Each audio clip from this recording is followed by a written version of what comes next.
Last week, I shared a video about my friend Louise Thompson's new book, and Talk Like a Leader.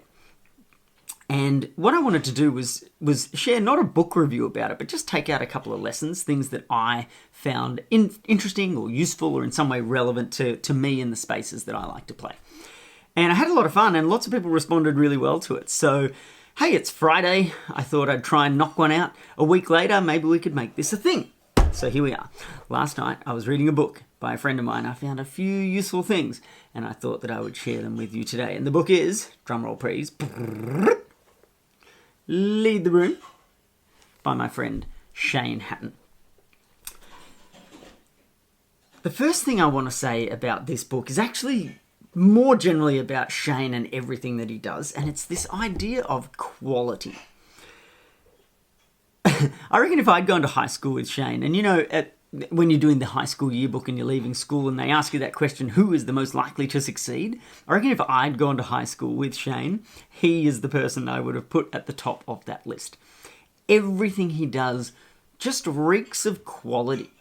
Everything he does shows an attention to detail that is not wasted effort, if that makes sense. So when I'm working myself, and I work in a solo practice, I run a business that's basically just me, and I'm constantly aware of the 80-20 rule and this idea that the first 20% of the effort creates 80% of the value, and that we shouldn't, in a sense, waste our time by succumbing to the curse of perfectionism.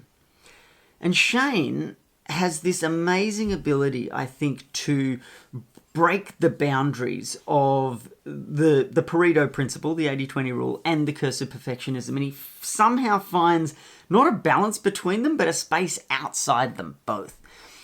Everything he does has an execution that truly I find astounding, whether it be the quality of the book that he's written and every single little detail in it, the quality of the podcast that he creates, conversations with clever people. Everything that he does has this attention to detail and this intent to execute it, not perfectly, but with such a degree of quality that you're just filled with confidence anytime you come near Shane and the work that he does. And so I feel if I was likely to be a client of Shane, I would just be so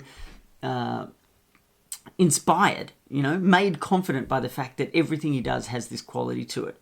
And I love it because, I don't know, it's so easy these days to make a crappy video and put it online.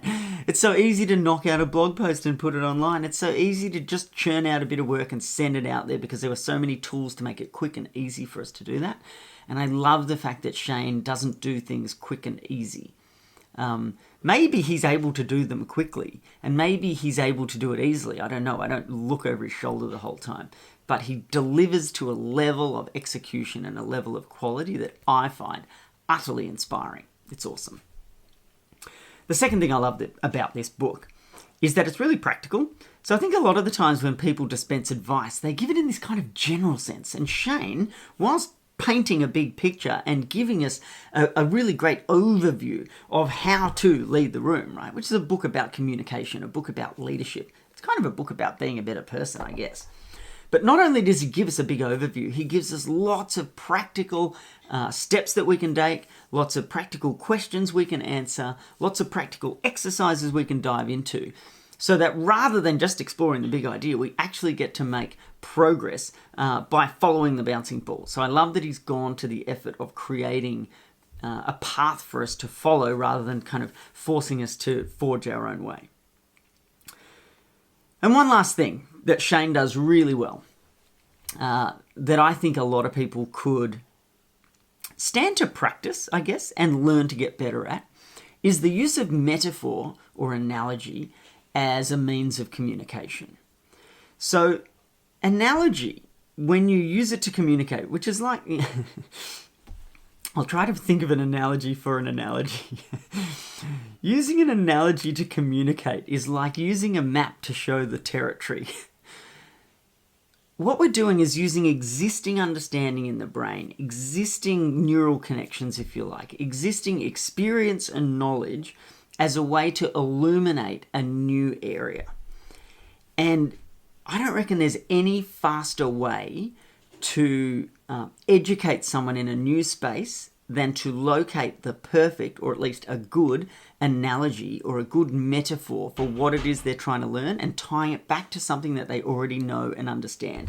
And this book is littered, like absolutely full, of really good analogies, really good metaphors that Shane's picked out, where he goes, I'm trying to teach you this thing. And you know what? It's a little bit like playing basketball. It's a little bit like cooking. It's a little bit like sailing, or whatever it is. It's a little bit like all these other concepts that we've learned about, that we're familiar with, and we have insight and understanding built around. And he's able to use those analogies to help us understand a new topic much more quickly and much more deeply. And my experience as a communications professional myself is that people are frightened of metaphor. They're frightened of analogy for some reason. And they expect that if it doesn't come naturally to them, then it shouldn't come to them at all. And I totally disagree.